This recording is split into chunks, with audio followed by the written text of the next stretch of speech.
जरा सोचिए, अगर आपको मरने के बाद दोबारा जिंदा होने का मौका मिले तो कैसा महसूस होगा। फिल्म की कहानी एक ऐसे आदमी की है जो मरने के बाद एक ऐसे डिमेंशन में पहुंच जाता है जहां पर उसे दोबारा जीवन पाने के लिए कड़ी परीक्षाओं से गुजरना पड़ता है। तो चलिए शुरू करते हैं हमारी आज की कहानी। फिल्म की शुरुआत में एक बिल्डिंग में आग लगी हुई है और होंग नामी फायर फाइटर इमारत से छलांग लगाकर एक आदमी की जान बचाने की कोशिश कर रहा है। तेज गर्मी से उसकी रस्सी जल जाती है, जिसकी वजह से वो कुशन पर उतरे बिना तेजी से जमीन पर गिर जाता है। उसकी पूरी जिंदगी उसकी आंखों के सामने गुजर जाती है, लेकिन हैरत की बात यह है कि वो शख्स इतनी ऊंचाई से गिरने के बाद भी जाग जाता है। वो उठता है और लड़की के परिवार की तरफ जाने लगता है, ये देखने के लिए कि लड़की को कुछ हुआ तो नहीं, लेकिन चाहे वो कितनी ही जोर से बोल ले, कोई उसका जवाब नहीं देता। अचानक उसे दूर से अपने नाम की आवाज सुनाई देती है और उसी बीच सूट पहने दो लोग उसकी तरफ मुस्कुराते हुए देखते हैं। होंग उनको गिरने वाले बिल्डिंग से दूर रहने को कहता है। तभी होंग देखता है कि कुछ लोग एक आदमी की जान बचाने की कोशिश कर रहे हैं जो बिल्कुल होंग की तरह नजर आता है। शिन नामी लड़की होंग को बताती है कि वो मरने से पहले कुछ समय के लिए पैरागॉन है और वो यहाँ जजमेंट के 7 ट्रायल्स में उसकी मदद करने के लिए आए हैं। बैक नामी दूसरा आदमी उससे कहता है कि उनका लीडर इंतजार कर रहा है और उन्हें अभी वहां जाना है। होंग को ये सारी जानकारी लेने में बहुत जोखिम होता है। वो चीखता है कि मैं अभी नहीं मर सकता, क्योंकि वो अपनी माँ को देखना चाहता है, लेकिन होंग एक जॉइंट पोर्टल की तरफ हवा में उड़ने लगता है। इसके बाद शॉन, मैक और होंग दूसरे डिमेंशन में पहुंचते हैं जहां हजारों लोग जजमेंट के दरवाजों की तरफ बढ़ रहे हैं और होंग रिम नामी चीफ गाइड से मिलता है, जिसने पिछली सदी में 47 आत्माओं को दोबारा जन्म लेने में मदद की थी। जैसे ही सब दरवाजे के अंदर जाते हैं, उन्हें ज्वालामुखी से भरी खौफनाक जगह पर टेलीपोर्ट किया जाता है, जिसे मौत का पहाड़ कहा जाता है। मैक ये जगह देखकर हैरान होता है और होंग से पूछता है कि क्या उसने अपनी जिंदगी में किसी की हत्या की है।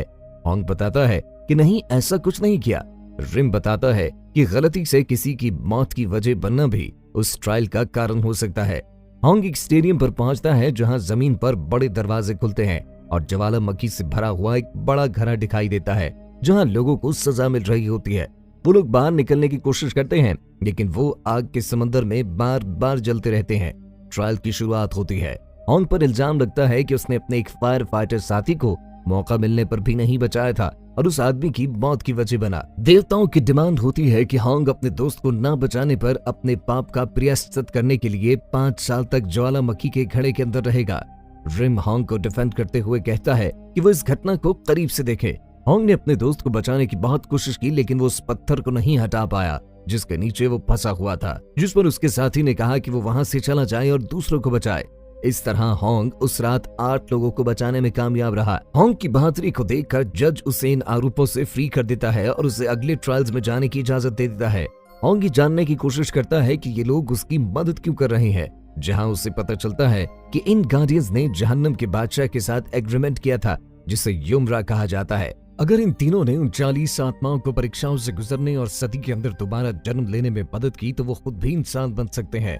तीनों आखिरकार इंडोलेंस के मुकदमे पर पहुंचते हैं, जहां च्यून उसकी सारी हार्डशिप्स के बारे में बताती है कि कैसे होंग जिंदगी में कभी सुस्त नहीं हुआ, कभी हार नहीं मानी और हमेशा दूसरों की मदद करता रहा, चाहे वो कहीं भी गया, जैसे किसी बिल्डिंग के किनारे पर किसी बिल्ली को बचाना। जज होंग से इतना मुतासिर हुआ कि उसने हुक्म दिया कि इस पैरागॉन की श्रद्धा निजले के लिए फौरी तौर पर एक मूर्ति बनवाई जाए।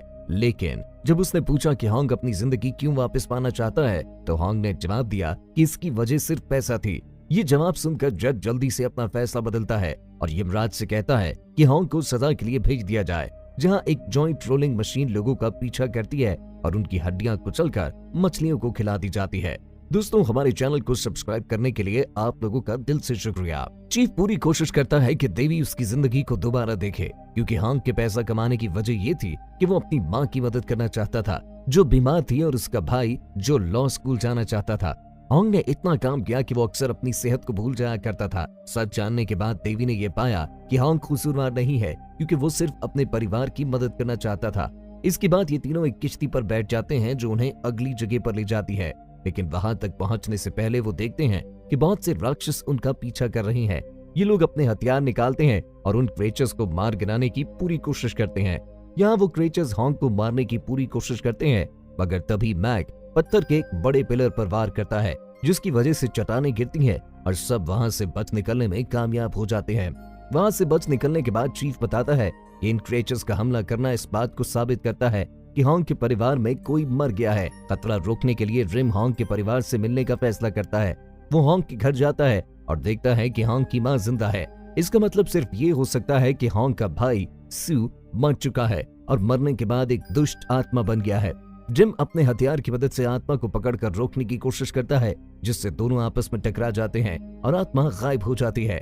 रिम स्यू का पीछा करते करते एक फौजी हेडक्वार्टर तक पहुंच जाता है, जहां वो देखता है कि सिपाही स्यू के बारे में बात कर रहे हैं।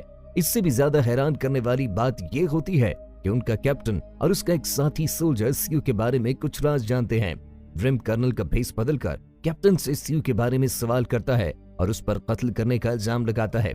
लेकिन हैरत की बात यह है कि कैप्टन डर के मारे कर्नल को ब्लैकमेल करना शुरू कर देता है, जिससे ये बात साबित होती है कि कैप्टन ही स्यू की मौत का जिम्मेदार है। दूसरी तरफ हॉन्ग से धोखे की देवी पूछगिछ करती है और हॉन्ग पर झूठे लेटर्स लिखने का आरोप लगाया जाता है। हॉन्ग अपनी जिंदगी में एक बच्ची का बाप होने का बहाना करके उससे झूठ बोला था।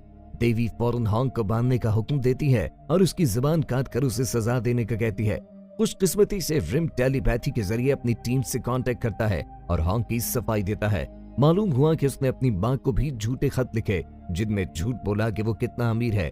रिम ये केस लड़ते हुए कहता है कि ये सब उन लोगों को तसल्ली देने की कोशिशें हैं जिनकी वो परवाह करता था, ताकि उन लोगों में जीने की इच्छा बाकी रह जाए।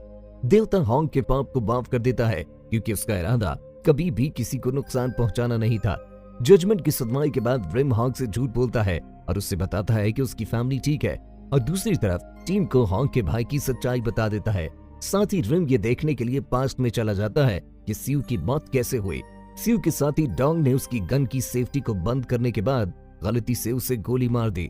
डोंग ने फौरन अपने कैप्टन को बुलाया और स्यू को बचाने के बजाय सोल्जर ने स्यू को जिंदा दफन कर दिया और सारे सबूत मिटा दिए। रिम स्यू की डेड बॉडी को देखकर हैरान हो जाता है कि वो मरा नहीं था। इसी वक्त हॉन्ग नाइंसाफी के नर्क में पहुंच जाता है, जहां लोगों को दूसरों की मदद न करने पर कई सालों तक बर्फ में जमा दिया जाता है। लेकिन फायर फाइटर होने की वजह से यहाँ उसकी जजमेंट नहीं की जाती और इसके बाद हॉन्ग को उसकी अगली मंजिल तक भेज दिया जाता है। केबल कार पर सफर करते समय हम देखते हैं कि देवताओं ने लीडर रिम के अलावा सभी की यादें मिटा दी है, और यहाँ पर च्यून गलती से हॉन्ग को अपने भाई की सच्चाई बता देती है। हॉन्ग के जज्बाती होने पर केबल कार टूट जाती है और देखते ही देखते सब नीचे गिर जाते हैं। तीनों यहाँ से बचकर प्यार में धोखा देने वालों के नर्क में पहुंच जाते हैं, जहाँ एक खूबसूरत देवी उन लोगों का इंसाफ करती है जिन्होंने अपने प्यारों को झूठी मोहब्बत के आईने में फंसाकर उनको चिकनाचूर कर दिया। खुशकिस्मती से हॉन्ग ने किसी को धोखा नहीं दिया, इसलिए हॉन्ग को इस जगह से भी सुरक्षित तरीके से जाने दिया जाता है। दूसरी तरफ रिम एक नाइट क्लब में स्यू की दुष्ट आत्मा का पीछा करता है, जहां वो देखता है कि स्यू सोल्जर को मारने की कोशिश कर रहा है जिसने उसे जिंदा दफन किया था। रिम शहर में लगातार उड़ते हुए स्यू का पीछा करता है। रिम एक जाल लगाकर जादुई रस्सी का इस्तेमाल करते हुए उसे इमारत पर बांध देता है और आत्मा को बताता है कि उसे दोबारा पैदा होने के लिए अपने कातिलों को माफ करने की जरूरत है, वरना वो हमेशा के लिए तबाह हो जाएगा। रिम जब स्यू को ये याद दिलाता है कि कैसे उसे जिंदा दफन किया गया, जिसकी वजह से वो गुस्से में आकर चीखता है और एक जोरदार झटका पैदा होता है, जिससे आत्मा आजाद हो जाती है। दूसरी तरफ डोंग शराब के नशे में धुत होकर स्यू की माँ के पास पहुंचता है और स्यू कहाँ दफन है उसकी माँ को सब बता देता है। वो नक्शा खोलती है और इस तरह उसे स्यू की लोकेशन मिल जाती है जहाँ वो दफन है। स्यू की आत्मा ये सब देखकर रिम के पास जाती है और उसे बताती है कि उसने डोंग को माफ करने का फैसला किया है। उधर हॉन्ग टॉर्चर के नर्क में पहुंच जाता है और उसे एक बड़ा गड्ढा दिखाई देता है। जजमेंट्स में पास होने के लिए सबको इसमें कूदना पड़ता है। तभी मैक हॉन्ग को गड्ढे में धक्का दे देता है और बाद में खुद भी कूद जाता है। हॉन्ग उड़ती हुई चट्टान से टकरा के चिपक जाता है और मैक अपने साथी को पकड़ने और हॉन्ग के पास उतरने में कामयाब हो जाता है। तभी हॉन्ग स्लिप होकर उन दोनों के ऊपर गिर जाता है, जिससे सब गड्ढे के नीचे गिर जाते हैं। मैक उन दोनों की तरफ बढ़ता है, जबकि हॉन्ग लड़की को पकड़ने में कामयाब हो जाता है और उसे हादसे से बचाने की कोशिश करता है। उनकी मौत से कुछ समय पहले सब गिरने से रोक दिए जाते हैं और वहां से टॉर्चर का मुकदमा शुरू होता है। यहाँ हॉन्ग पर इल्जाम लगाया जाता है कि उसने हाई स्कूल में अपने छोटे भाई को मारा पीटा। हॉन्ग की यह हरकत माफ करने लायक न थी, क्योंकि गरीबी के कारण स्यू मेल न्यूट्रिशन का शिकार था। हॉन्ग ने इस लड़ाई के बाद कभी माफी नहीं मांगी थी और उसके बाद कभी अपने घर वापस नहीं आया था। जज जल्दी से फैसला करता है कि हॉन्ग अपनी ही फैमिली को टॉर्चर करने का आरोपी है और उसे ऐसे गड्ढे में भेजा जाएगा जहां सजा के तौर पर लोगों को बार बार पत्थरों से मारा जाता है। च्यून जज को सजा रोकने का कहती है कि आखिरी मुकदमे को भी साथ ही देखा जाए क्योंकि दोनों का आपस में गहरा संबंध है। अगले ही पल सब देखते हैं कि हॉन्ग तकिए की मदद से अपनी ही मां को मारने की कोशिश करता है। सियू हॉन्ग को रोकने की कोशिश करता है और हॉन्ग तकिया गिरा देता है, जिस पर हॉन्ग गुस्से में आकर सियू को बुरी तरह मारता पीटता है। हॉन्ग उस समय अपनी जिंदगी से बहुत मायूस था।